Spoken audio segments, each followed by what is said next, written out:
Aye, latest upload is a bit late, isn't it? Yeah, I didn't get much done last week, but that's the beauty of recording at home. At least you can take your time and do these things, and it's not costing you any money. So, where am I? I've nearly got all the tracks from Paul now. I've only got the last two. I'm just waiting on the last two to come, and I've been syncing them up with the drum tracks that I've got, and Paul is just amazing. This shouldn't impress me, but it does. Have a look at this. You see, that top track, that is a drum machine. And the track under it is Paul.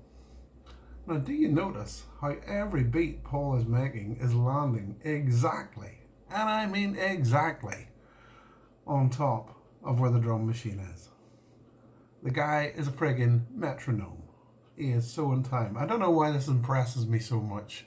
That a drummer can drum in time, but that impressed me when I synced those two up, and I just saw how damn spot on he is every time.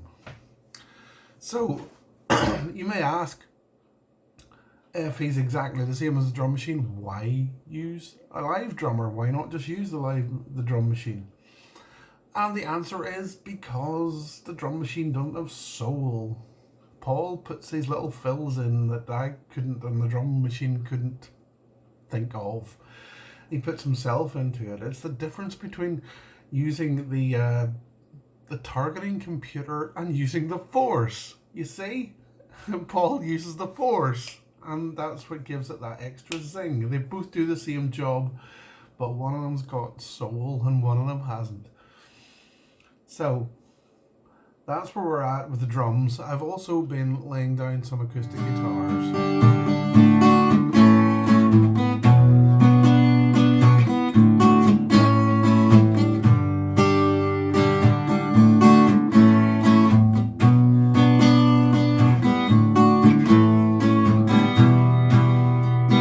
And the trick to layering up acoustic guitars to make them sound fuller, it's very hard to get a good acoustic sound recorded.